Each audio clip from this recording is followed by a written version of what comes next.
ना कमी औलाद माया, ना ही दुखिया आप हो। भाई बंदे होंगे सुखिया, बढ़ता जिस दम आप हो। नमस्कार दोस्तों, आज हम बात करने जा रहे हैं कि अगर मंगल भाव नंबर या खाना नंबर 6 में हो तो ऐसे इंसान पर अच्छे और मंदे क्या प्रभाव होंगे। लाल किताब यहाँ बैठे हुए मंगल को तरसिए की औलाद भी कहकर पुकारती है, पर ऐसा क्यों?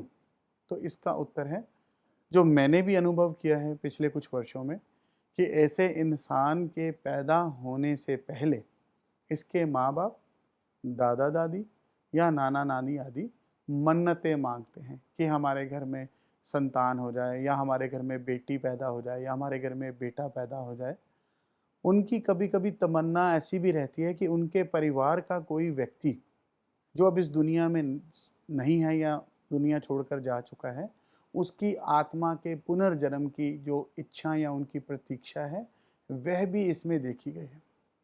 कभी कभी तो ये देखने में आया है कि ऐसी संतान बड़ी विलंब से होती है, जिसके कारण इसके जन्म से पहले इसके माँ बाप ने इलाज या बड़े धक्के खाए होते हैं डॉक्टर्स के पास, या ऐसे ट्रीटमेंट वगैरह के लिए कई तरह के उसको गर्भ धारण करने के लिए प्रयास करने पड़े हों। इन सब हालातों में अगर अमूमन जब बच्चा पैदा होता है तो उसका मंगल 6 अपनी कुंडली के अंदर होता देखा गया है। अगर आपका मंगल 6 में है तो आपका भी शायद इससे मिलता जुलता कोई ना कोई अनुभव जरूर होगा। हो सके तो आप हमें भी शेयर जरूर कीजिए। ऐसा इंसान एक उदार प्रवृत्ति का, सन्यासी प्रवृत्ति का इंसान होता है, साधु स्वभाव का इंसान होता है। ऐसा इसके जो ख्यालात हैं वह भी बड़े धार्मिक होते हैं और इसका चरित्र बहुत चरित्रवान होता है।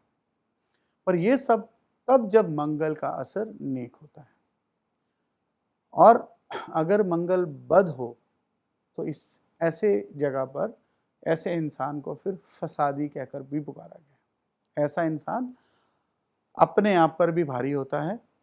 इसका खाना या खाना नंबर 6 या भाव नंबर 6 को रोग और शत्रु का भी घर माना गया, और यहाँ बैठे मंगल होने के कारण ऐसे इंसान को रोग और इसके शत्रु या तो तंग करते हैं अगर बंद हो, और अगर नेक हो तो वो दबे रहते हैं और इसका फिर कोई नुकसान नहीं कर पाते। परंतु भाव नंबर 6 में केतु का घर होने के कारण इसका जो संतान पक्ष है वह कमजोर होता देखा गया। ऐसे इंसान को कभी भी अपनी जो खुशी है वह बहुत अधिक दिखावे के साथ, बहुत अधिक धूमधाम के साथ तो बिल्कुल नहीं मनानी चाहिए।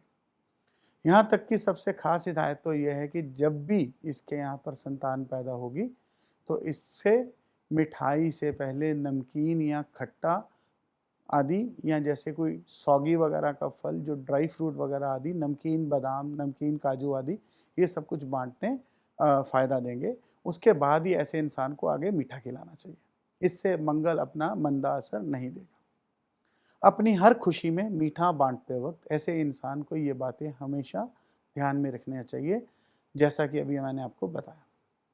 यहाँ तक कि इससे अपनी संतान को और अपने अपने आप को भी, यानी कि अपने शरीर पर भी सोना पहनने से भी ऐसे इंसान को बचना चाहिए।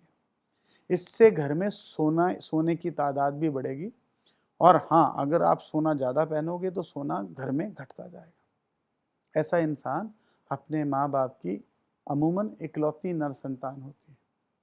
पर अगर मंगल नेक हो तो अकेला होकर भी ये धर्मवीर और अपने इरादों पर अडिग रहने वाला इंसान होता है, जो कि हमेशा अपनी लाइफ में आगे बढ़ने की इच्छा लेकर चलता रहता है। यहाँ बैठकर सूर्य को उच्च करने वाला होता है मंगल, यानी कि अगर कहीं पे भी सूर्य कुंडली में मंदे घरों में आकर बैठा हो तो ये उसका भी फल उच्च और नेक कर देगा।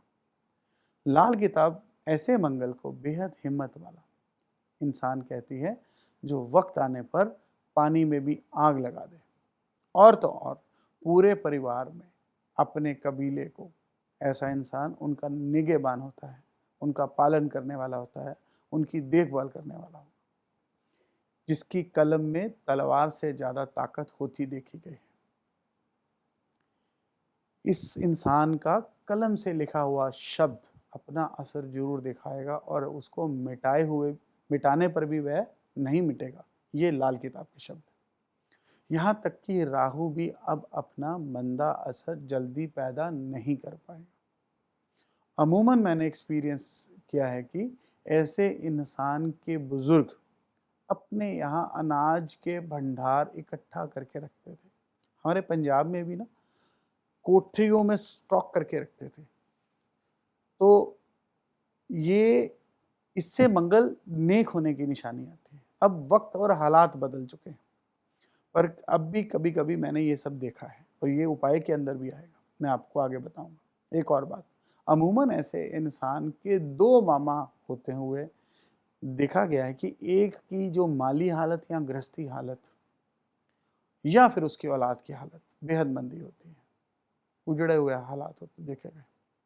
जब तक ऐसा इंसान अपने भाई बंधुओं की सेवा करता रहेगा, अपने परिवार की बहन, बुआ, बेटी, मासी आदि अपने बुद्ध के सभी रिश्तेदारों की सेवा करता रहेगा, उन्हें कुछ ना कुछ मीठा या तोहफे में उनको कुछ ना कुछ देता रहेगा, तो उसके या उनको किसी न किसी तरह के आराम का सामान आदि देता रहेगा, तो ऐसे इंसान को दुनिया का हर सुख मिलता है।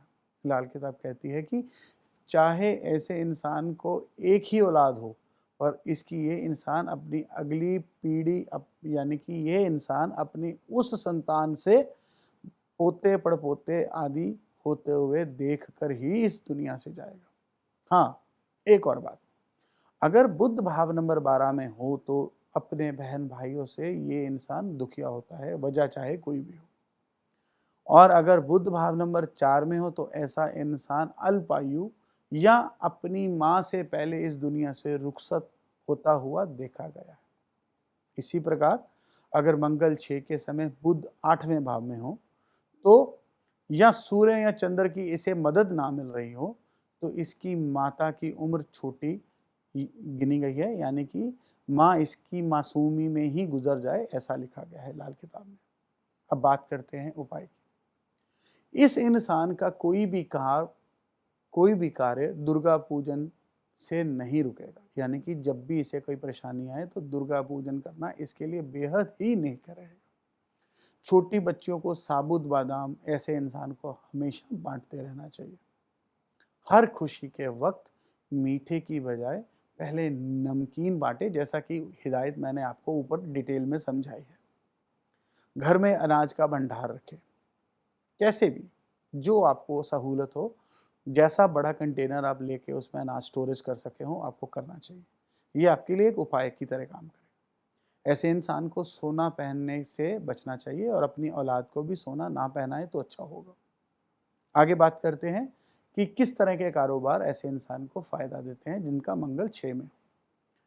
छठे भाव में मंगल होने पे अगर ये ऐसा इंसान स्टेशनरी के काम करे या प्रिंटिंग आदि के काम करे तो फायदा होगा। वाद्य यंत्र, म्यूजिकल इंस्ट्रूमेंट्स वगैरह को बेचने का, बनाने का, रिटेलिंग का, ट्रेडिंग का, होलसेलिंग का काम फायदा देगा।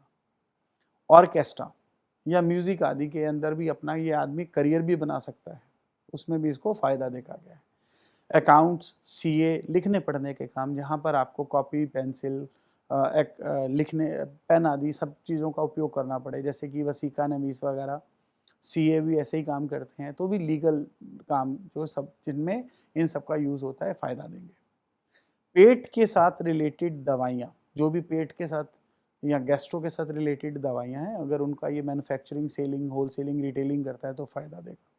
सरकारी नौकरी में भी बहुत लोगों को एडजस्ट होते देखा गया है। गैस्ट्रोलॉजिस्ट, मेडिकल के अंदर अगर ये लाइन में ये जाना चाहें तो ये भी इनको फ़ायदा देंगे।